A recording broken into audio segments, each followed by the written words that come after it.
जेथे पाय तेने साधती साधने तुटती भवाची बंधने संता विना प्राप्ती नाही ऐसे वेद देती वाही तेने साधती साधने तुटती भवाची बंधने एका जनार्दनी संत पूर्ण करीती मनोरथ तेने साधती साधने तुटती भवाची बंधने महायोग पीठे ततेदी मारथम परम पुंडरीकाय घातु वंदे समागत कृष्णं परमानंद खंडं परब्रह्मलिंगं भजे पांडुरंगं पांडुरंग करू प्रथम पांडुरंग करू प्रथम पांडुरंग करू प्रथम पांडुरंग करू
करुणाकरा दयाळा तुमचा अनुग्रह लागलो पावन झालो चराचरी वक्रतुंड महाकाय सूर्यकोटी समप्रभ निर्विघ्नं कुरु मे देव सर्वकार्येषु सर्वदा गुरुर्ब्रह्मा गुरुर्विष्णु गुरुर्देवो महेश्वरा गुरुर्साक्षात् परब्रह्म तस्मै श्री गुरवे नमः.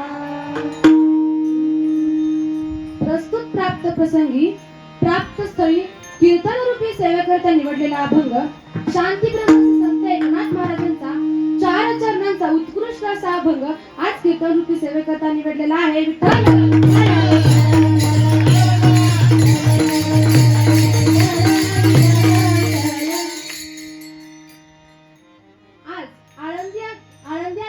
असणारी राजमाता जिजाऊ महिलांची आध्यात्मिक वारकरी शिक्षण संस्था या संस्थेमध्ये आज माझे अखंड हरिनाम सप्ताह या निमित्ताने तिसऱ्या दिवसाची समाधी सोहळा या निमित्ताने अखंड हरिनाम सप्ताह चालू आहे.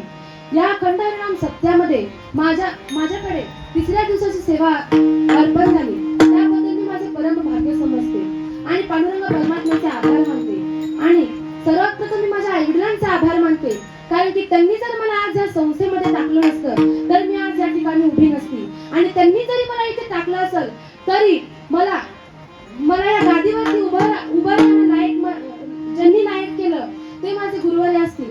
त्यांचे नाव घेणे इतकी मी मोठी नाही परंतु अल्पसा पर्याय म्हणल्यावरती त्यांचे नाव घ्यावे लागते. म्हणून हरिभक्त पर्यायांचा अंजनाताई महाराज जगताप यांनी मला हे ज्ञान त्यांनी मला दिलं याबद्दल मी त्यांचे खूप आभार मानते आणि त्यांच्या चरणी देखील मी नतमस्तक होते. आणि येथे जमलेले माझे सर्व टाळकरी मंडळी माळकरी मंडळी असतील श्रोते मंडळी असतील यांचे देखील मी खूप आभार मानते आणि त्यांच्या देखील मी चरणी नतमस्तक होते. पकवाजाला साथ करणारे दादा असतील त्यांचे देखील मी आभार मानते. तसेच आमच्या आई दाजी सोमदादा भक्तिताई असतील त्यांचे देखील आभार मानते. आणि माझा आवाज तुमच्यापर्यंत पोहोचत आहे असे आमचे साऊंड सिस्टीम वाले दादा असतील त्यांचे देखील मी आभार मानते आणि कीर्तनाला सुरुवात करते.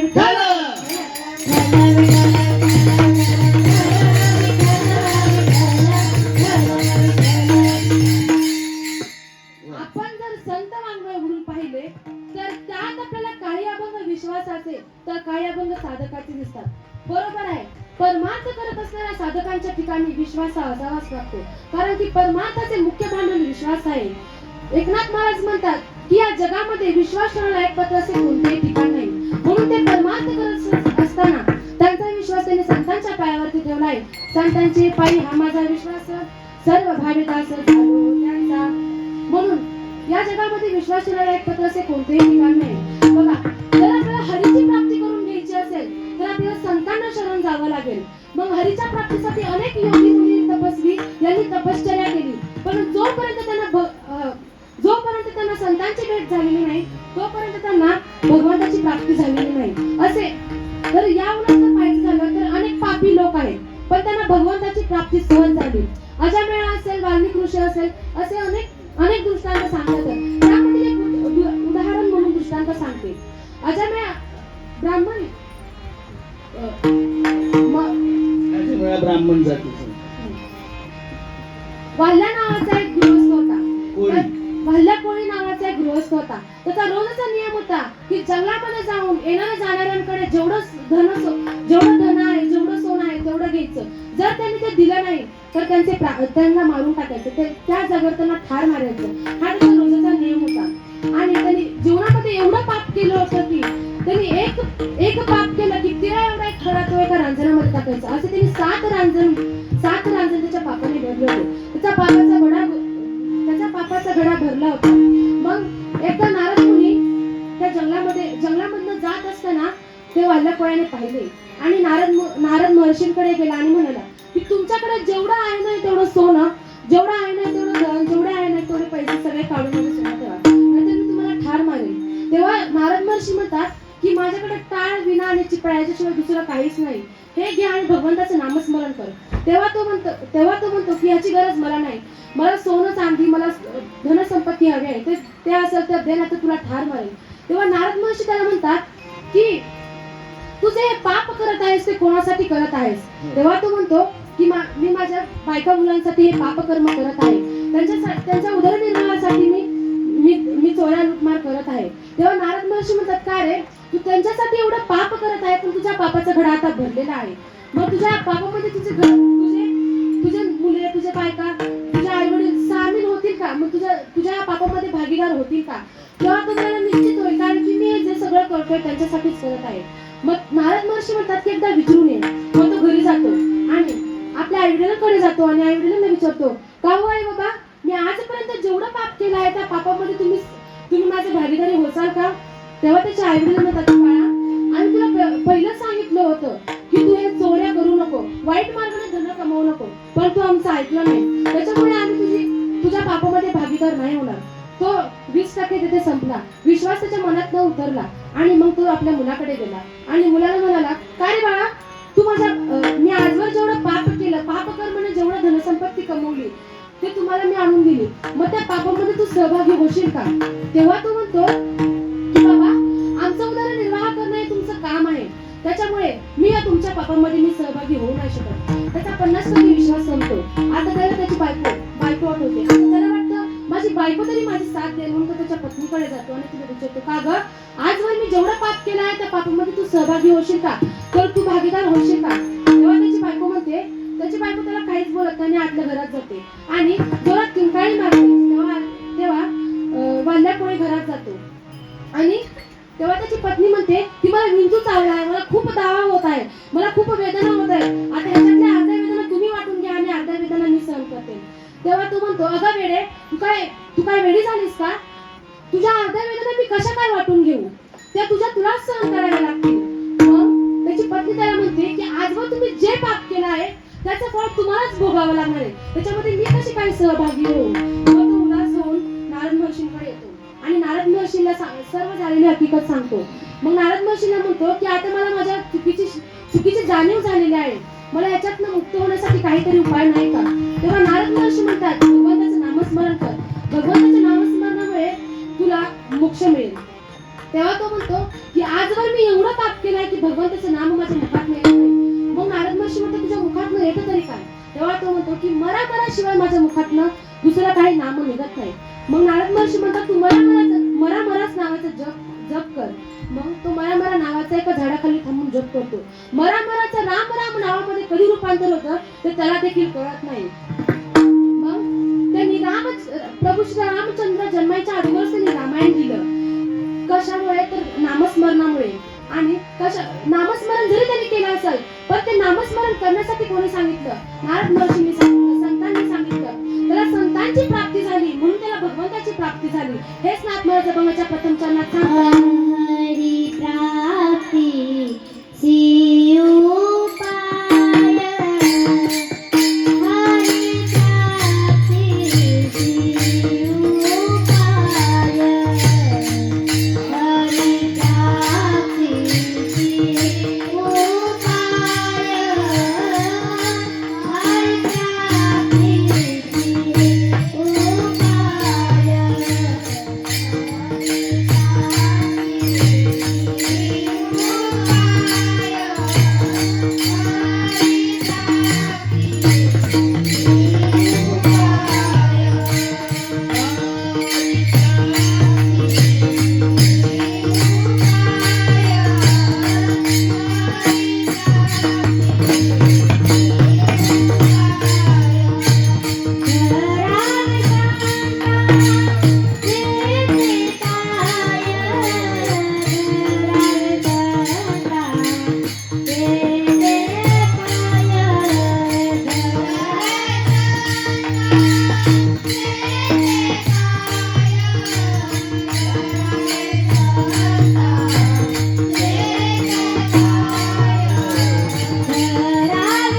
हरिप्राप्तीसी उपाय धरावे संतांचे ते पाय. साधती साधने तुटती गव्हाची बंधने. एकनाथ महाराज म्हणतात की जर तुम्हाला हरीची प्राप्ती करून घ्यायची असेल तर तुम्हाला संतांचे चरण धरावे लागतील. मग एक गृहस्थ जातो आणि संतांच्या पायाला मिठी मारतो. मग आता मला सांगा, संतांच्या पायाला मिठी मारल्यावरती संत भेटतात का? तर नाही. नाथ महाराजांचं सांगण्याचा अर्थ तसा नव्हता.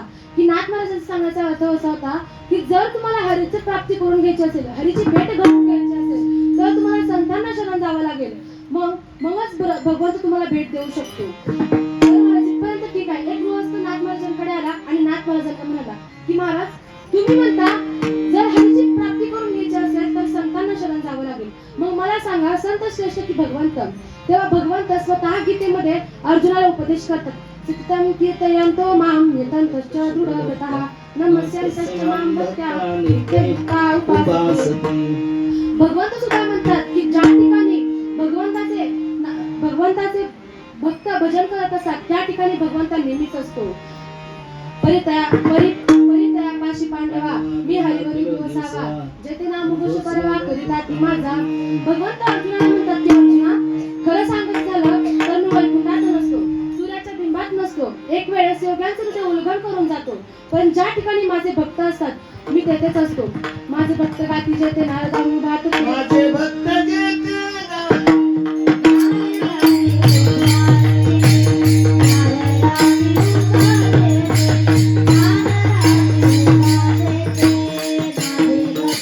Thank you.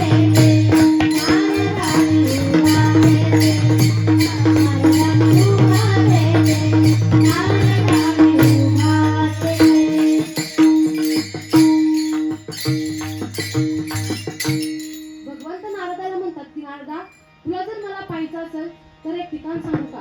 ज्या ठिकाणी माझे भक्त माझं नामघोष करतात, माझं भजन करतात, त्या ठिकाणी मी नेहमीच असतो. त्या ठिकाणी मी नेहमीच असतो. मी तेथून कुठंच जात नाही.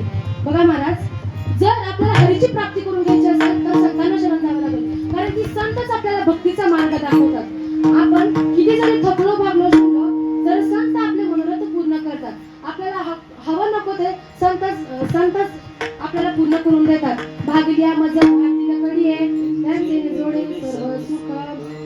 मग काही गृहस्थ एका पहाडावर बसले, त्यांच्या गप्पा रंगल्या होत्या.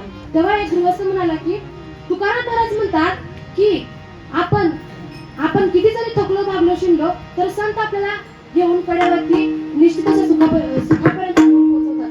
मग आपण एवढं रात्रंदिवस काम करतो, रात्रंदिवस कष्ट करतो, ज्या सुखाकरिता एवढी मरमर करतो, मग त्याच्यासाठी एवढी मरमर करायची काय गरज आहे?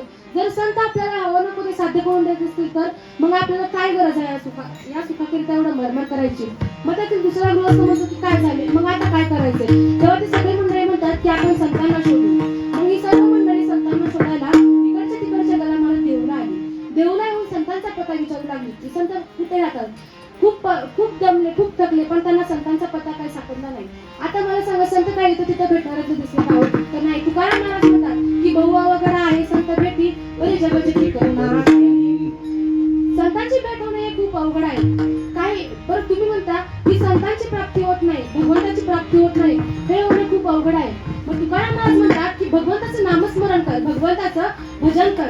जर संत भेटीला तुला भगवंतांनी भेट दिली, संत भेटीला जर संतांनी तुला भेट दिली तर तुझ्या मनातील सर्व अंगार रूपी बंधने तुटून जातील. हेच ना आत्मसंबंधाच्या येणे साधती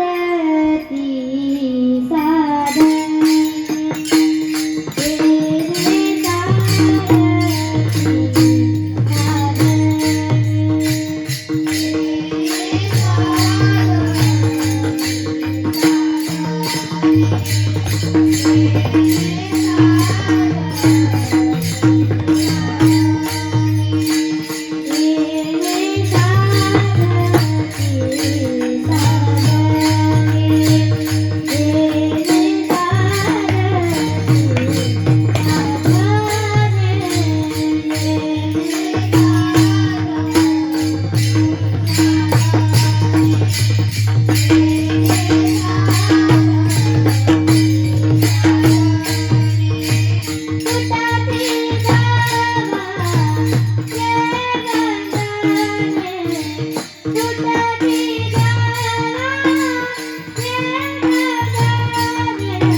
ठिकाणापर्यंत जाण्याकरिता दुसरा काही मार्ग नाही का? तर नाही. ज्याप्रमाणे एक गृहस्थ एका झाडासमोर थांबतो आणि त्या झाडाला अनेक फळे लागलेले असतात, पक्षी उडत उडत येतात आणि त्या झाडावरची फळे खाऊन जातात.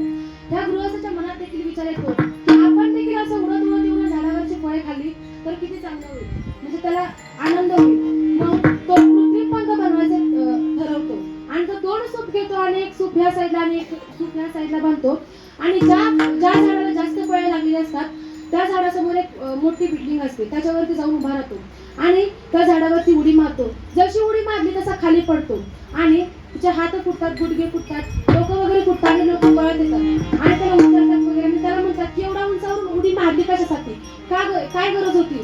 तर तेव्हा तो म्हणतो की काय झाले? मग ते लोक म्हणतात की अरे तुझे गुडघे फुटले, डोकं फुटलं. तेव्हा तो म्हणतो की गुडघे फुटो, डोके फुटो, पण संशय मात्र मिटो. मग आता मला सांगा, त्या गृहस्थाला त्या झाडावर चढून फळे तोडता आली नसती का? आली असती. ज्ञानोबा म्हणतात हळूहळू ढाळे ढाळे के तुले रे मागाच्या बाळे निश्चित ठके.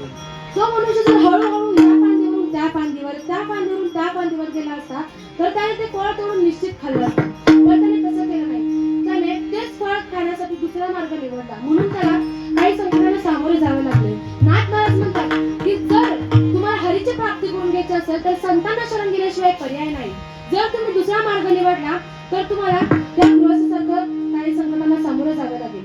म्हणून नाथ महाराज म्हणतात की जर हरीची प्राप्ती करून घ्यायची असेल तर संतांना शरण जावा. हेच नाथ महाराज अभंगाच्या तृतीय चरणात संता विना प्राप्ती नाही.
वेदांनी सांगितलंय की संतांविना प्राप्ती नाही. आणि संत किती उतार असतात हे जर पाहायचं झालं तर नाथ महाराजांचा दृष्टांत आपल्या डोळ्यासमोर उभा राहतो. नाथ महाराज एकदा आंघोळ स्नानाकरिता नदी काठी जातात. तेव्हा एक विंचू येतो आणि त्या पाण्यात पडतो. नाथ महाराज त्याला वाचवण्याचा प्रयत्न करतात पण तो विंचू नाथ महाराजांच्या हाताला दंश करतो आणि तो पुन्हा पाण्यात पडतो. नाथ महाराज त्याला पुन्हा वाचवण्याचा प्रयत्न करतात. असं कित्येक वेळा होतं. मग हे रस्त्याने जात असताना गृहस्थ बघतो आणि नाथ महाराजांकडे येतो आणि नाथ महाराजांना म्हणतो की महाराज मी खूप वेळ झाला पाहत आहे तुम्ही त्या विंचवाला वाचवण्याचा प्रयत्न करत आहात पण तो विंचू तुमच्या हाताला दंश करत आहे आणि तो पुन्हा पाण्यात पडत आहे. मग तुम्ही वाचवता तरी कशाला त्याला पाण्यात सोडून द्या जाईल तो वाहून. तेव्हा नाथ महाराज म्हणतात की हा विंचू असून त्याचा वाईट गुणधर्म सोडत नाही मग मी संत असून मला चांगला गुणधर्म का सोडू. इतके उदार संत असतात. पण मनुष्याचं तसं नाही. एक गृहस्थ डॉक्टरांकडे आला आणि डॉक्टरांना म्हणाला की डॉक्टर माझं लय पोट दुखतंय मला काहीतरी चांगला उपाय सांगा किंवा काहीतरी चांगलं औषध द्या. तेव्हा डॉक्टर विचारतात की खाण्यात बदल झाला का पिण्यात राहण्यात कशात बदल झाला. तेव्हा म्हणतो कशातच नाही पण जेव्हापासून माझ्या शेजारच्या बाईने बंगला बांधलाय तेव्हापासून माझं खूप पोट दुखतंय. ह्या पोटदुखीचा औषध डॉक्टरांकडे आहे का तर नाही. मनुष्य असा प्राणी आहे की त्याला कोणाचं चांगलं झालेलं देखवत नाही आणि कोणी चांगलं केलेलं देखवत नाही. म्हणून पण संतांचं तसं नाही. संत स्वतःचा देह जगाच्या कल्याणाकरिता झिजवतात. संतांच्या जगाच्या कल्याणात संतांच्या विभूती इतक्या उदार संत असतात. आणि या जगामध्ये सांगायचं झालं तर अशा दोन उपमा आहेत की त्यांना आपण अशा दोन व्यक्तिमत्व आहेत की त्यांना आपण कोणाची उपमा देऊ शकत नाही. पहिले म्हणजे संत आणि दुसरे म्हणजे आई वडील. आणि त्याच जर आई वडिलांचं महत्व सांगायचं झालं तर आई वडिलांची सेवा करा. आपल्याला जगामध्ये सगळं काही मिळेल पण आई वडील मिळणार नाही. अहो ज्याला डोळे नाही त्याला विचारा डोळ्याची किंमत काय असते. ज्याला हात नाही त्याला विचारा हाताची किंमत काय असते. आणि ज्याला आई वडीलच नाही त्याला विचारा आई वडिलांची किंमत काय असते. अहो आई मायेचा सागर असते. आई समुद्राची घागर असते. आई चैतन्याचा जागर असते. आई भाजीला मीठ असते तर आई पहिलं विद्यापीठ असते. हक्काचं व्यासपीठ असते. आई मायेचा सागर असते. आई थंडगार वारा असते. अहो आई आईच असते नसते सांभाळणारी ताई. असल्यावर कळत नाही आणि नसल्यावर मिळत नाही. असल्यावर कळत नाही आणि नसल्यावर मिळत नाही. म्हणून आई वडिलांची सेवा करा. त्या आईची सेवा करा. स्वामी तिने जगाचा आई विना भिकारी. सबसे बड़ी है माँ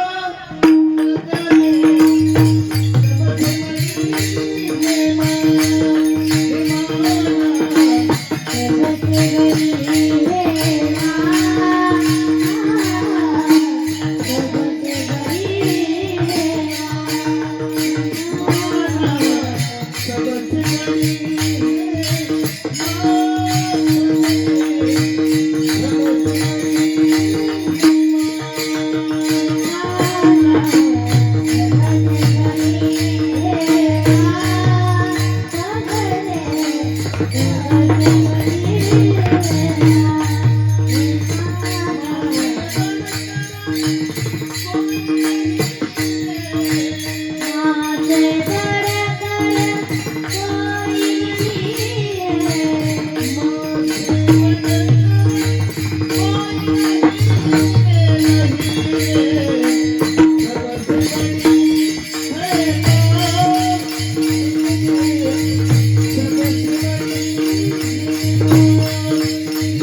समुद्राची शाही आकाशाचा कागद, समुद्राची शाही आकाशाचा कागद.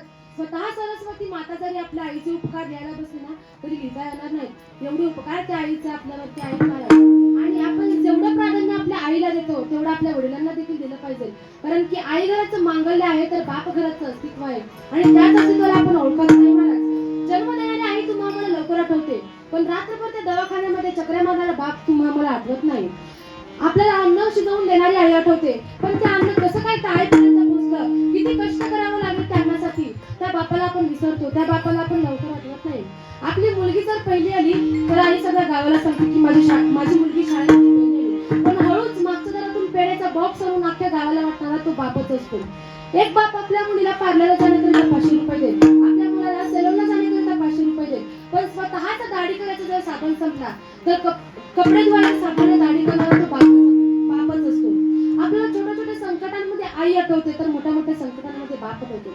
आपण जर रस्त्याने जात असताना आपल्या पायाला ठेच लागली तर आई ग हे शब्द आपल्या मुलांना बाहेर पडते. पण थोडं पुढे गेल्यानंतर आपल्याला एखादा मोठा साप दिसला किंवा एखादा मोठा ऍक्सिडेंट झालेला दिसला तर बाप रे हे शब्द आपल्या मुखातून बाहेर पडतं. मुलांना वाटतं की बाप म्हणजे कष्टाळू, बाप म्हणजे मजल करणारा, बाप म्हणजे रागीट, बाप म्हणजे तापट स्वभावाचा. पण तसं नाही. बाप जर बघायचं झालं तर नारळ बघा, वरून कितीही कठीण, वरून कितीही ठणठणीत असू द्या पण फोडल्यानंतर आतमधनं अमृतासारखं गोड पाणी देणारा तो बापच असतो. छत्रपती शिवाजी राजांना घडवणाऱ्या मासाहेब जिजाऊ नक्की होत्या. छत्रपती शिवाजी महाराजांना घडवणाऱ्या मासाहेब जिजाऊ नक्की होत्या. पण त्या धडपडीच्या काळामध्ये शिवनेरी किल्ल्यावर नेणाऱ्या शहाजीराजांना कधी विसरू नका. शहाजीराजांना कधी विसरू नका. अहो देवकी अशोतीचे गुणगान अवश्य गा, देवकी अशोतीचे गुणगान अवश्य गा.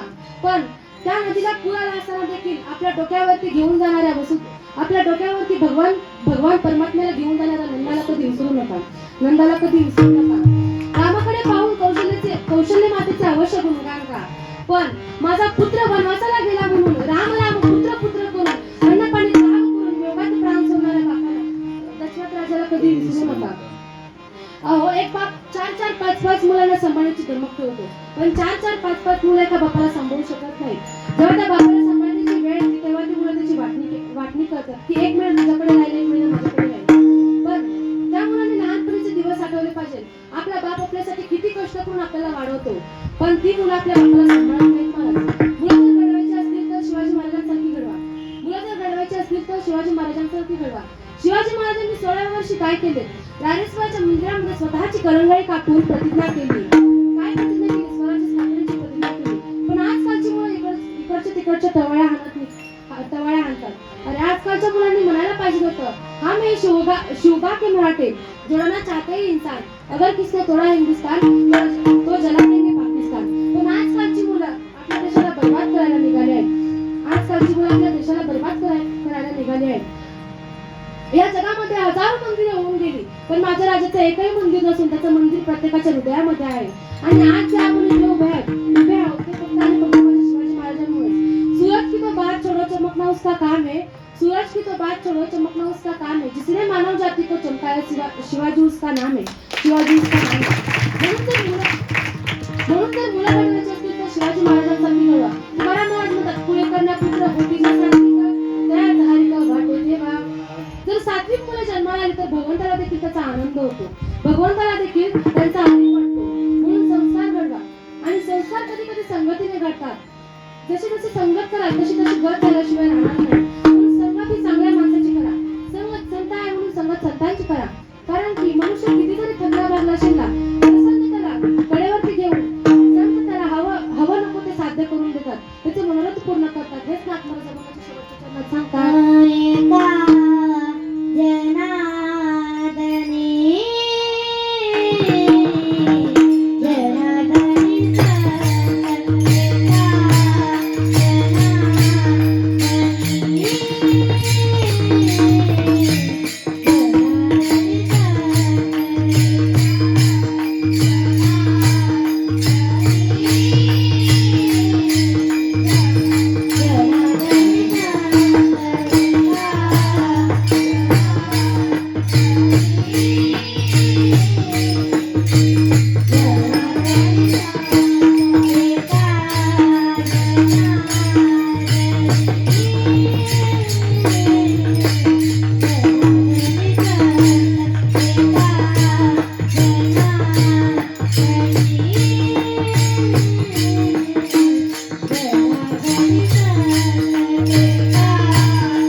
आपल्याला हवं नको ते साध्य करून देतात संत.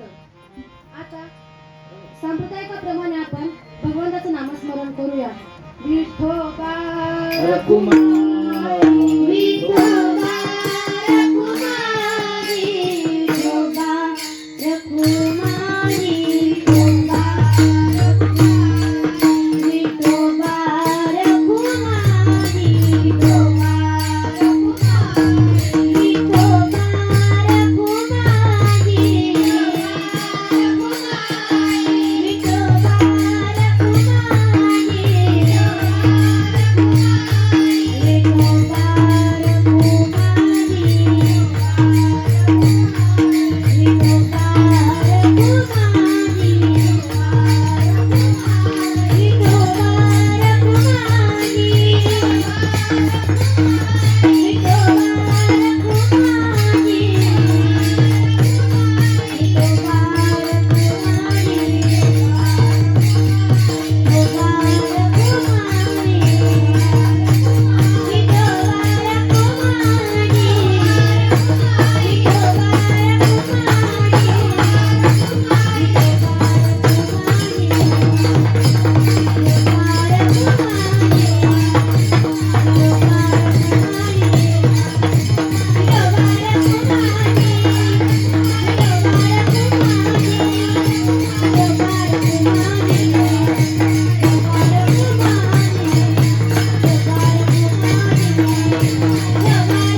समर्पित पांडुरंग परमात्म्याच्या चरणी समर्पित करतो. समर्पित करते इथेच थांब. आणि इथेच थांबते. रामकृष्ण हरी.